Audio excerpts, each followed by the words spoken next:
നിസ്കാരത്തിൽ ഖുശൂ കിട്ടുന്നില്ല. ചിലരോട് ചോദിച്ചപ്പോൾ അള്ളാഹു മുമ്പിലുണ്ടെന്ന് വിചാരിക്കാനും അവസാന നിസ്കാരമാണ് ഇത് എന്നൊക്കെ മനസ്സിൽ കരുതാനും എന്നാണ് മറുപടി ലഭിച്ചത്. ഇവയൊക്കെ ചെയ്തിട്ടും അള്ളാഹുവിൻ്റെ മുമ്പിലാണ് എന്ന ഭയവും മറ്റും ലഭിക്കുന്നില്ല. ഇതിനൊരു പരിഹാരം പറഞ്ഞു തരാമോ? ഈ കാര്യം എൻ്റെ മനസ്സിനെ വളരെയധികം വേദനിപ്പിക്കാറുണ്ട് എന്നാണ് സഹോദരൻ്റെ പ്രയാസമായി അദ്ദേഹം ചോദിച്ചിട്ടുള്ളത്.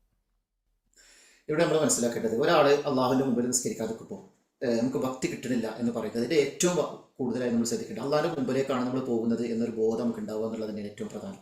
കാരണം നമ്മളിപ്പോൾ സാധാരണഗതിയിൽ ഓഫീസിലൊക്കെ വർക്ക് ചെയ്യുന്ന ഒരാളാണെങ്കിൽ അയാളുടെ മുതിയറിൻ്റെ അടുക്കിലേക്ക് പോകുമ്പോൾ എത്ര ഭവ്യതയോടെയാണ് പോകുക. തൻ്റെ മാനേജറുടെ അല്ലെങ്കിൽ പിന്നെ മെയിൻ ആയിട്ടുള്ള ഒരാളുടെ അടുക്കിലേക്ക്, ഓഫീസിൻ്റെ പ്രധാനപ്പെട്ട നമുക്ക് ശമ്പളം തരുന്നൊരു വ്യക്തി, അദ്ദേഹത്തിൻ്റെ ഓഫീസിലേക്ക് നമ്മൾ കയറി ചെല്ലുമ്പോൾ നമ്മൾ വസ്ത്രം നല്ല രൂപത്തിൽ വസ്ത്രം ധരിച്ച് വളരെ മാന്യമായ രൂപത്തിലാണ് പോകുക. അപ്പോൾ ആ രൂപത്തിൽ അള്ളാഹുവിൻ്റെ മുമ്പിലേക്കാണ് പോവുക. ഞാൻ അള്ളാഹിനോട് സംസാരിക്കണം. നബി പറഞ്ഞല്ലോ, ആർക്കെങ്കിലും അള്ളാഹുവിനോട് അങ്ങോട്ട് സംസാരിക്കണം എന്ന് പൂതിയുണ്ടെങ്കിൽ അവൻ നമസ്കരിക്കട്ടെ.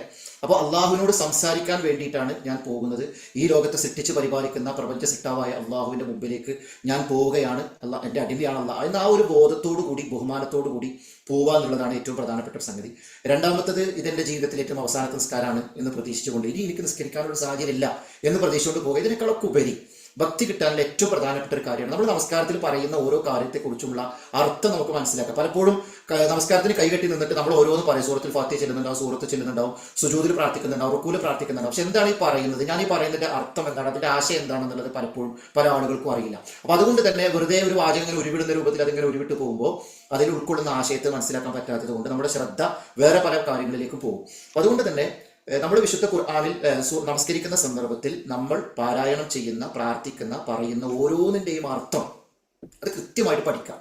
പഠിച്ചു കഴിഞ്ഞാൽ നമ്മൾ ഓരോന്ന് പറയുമ്പോഴും ആ പറയുന്നതിൻ്റെ കുറിച്ചുള്ള ഗൗരവം നമുക്ക് മനസ്സിലാവും. അപ്പോൾ അതിലേക്ക് നമുക്ക് കോൺസെൻട്രേഷൻ കിട്ടും, അതിലേക്ക് ഏകാഗ്രത വരും, ആ പറയുന്നതിൻ്റെ ഗൗരവം നമുക്ക് മനസ്സിലാക്കും. അപ്പോൾ അങ്ങനെ ആകുമ്പോൾ നമസ്കാരത്തിൽ നമുക്ക് കൃത്യമായ ഏകാഗ്രതയിൽ ഭക്തി കിട്ടും. ഞാൻ കൈ കെട്ടി നിൽക്കുമ്പോൾ അള്ളാഹിന്റെ മുമ്പിൽ ഞാൻ നിൽക്കുകയാണ്, എന്നിട്ട് ഞാൻ അള്ളാഹിനോട് സംസാരിക്കണം. അപ്പോൾ എന്താണ് പറയുന്നത്, സൂറത്തുൽ ഫാത്തിഹ ഓതുമ്പോൾ അതിൽ പറയുന്ന കാര്യങ്ങൾ എന്താണെന്ന് നമുക്ക് മനസ്സിലാവും. അതുപോലെ തന്നെ അതിന് ശേഷം സൂറത്ത് ഓതുമ്പോൾ അതിൽ പറയുന്നത് എന്താണ് എന്ന് മനസ്സിലാവും. സുജൂദിലേക്ക് പോകുമ്പോൾ, റുക്കൂലേക്ക് പോകുമ്പോൾ അതിലെന്താണ് ഞാൻ പറയുന്നത്, ഇതിലെന്താണ് ഞാൻ അള്ളാഹിനോട് സംസാരിക്കുന്നത് എന്നുള്ള ആ ആശയത്തെ, അർത്ഥത്തെ ഒരാൾക്ക് കൃത്യമായി മനസ്സിലാക്കി ഉൾക്കൊണ്ടുകൊണ്ട് അത് നിസ്കാരത്തിൽ പറയുകയാണെങ്കിൽ സ്വാഭാവികമായും നമ്മുടെ ശ്രദ്ധ അതിലേക്ക് വരികയും അത് മനസ്സ് തട്ടിയിട്ട് പറയാനും നമുക്ക് സാധിക്കും. അതിലൂടെ അശ്രദ്ധ നഷ്ടപ്പെട്ടുകൊണ്ട് ഒരു ഭക്തിയും ഖുശൂഉം ഒക്കെ നമസ്കാരത്തിലേക്ക് കൊണ്ടുവരാൻ കഴിയും. അതുകൊണ്ട് അതിന്റെ ഏറ്റവും പ്രധാനപ്പെട്ട, പിന്നെ അള്ളാഹുവിനോട് ആത്മാർത്ഥമായിട്ട് പ്രാർത്ഥിക്കുക, അള്ളാഹു എനിക്ക് നിസ്കാരത്തിൽ ഖുശൂ കിട്ടണേ, പൈശാചികമായ അവസ്ഥകളിൽ നിന്ന്, പിശാചിന്റെ ഇടപെടലുകളിൽ നിന്ന് രക്ഷപ്പെടാൻ വേണ്ടിയിട്ട് അള്ളാഹിനോട് ആത്മാർത്ഥമായിട്ട് പ്രാർത്ഥിക്കുക.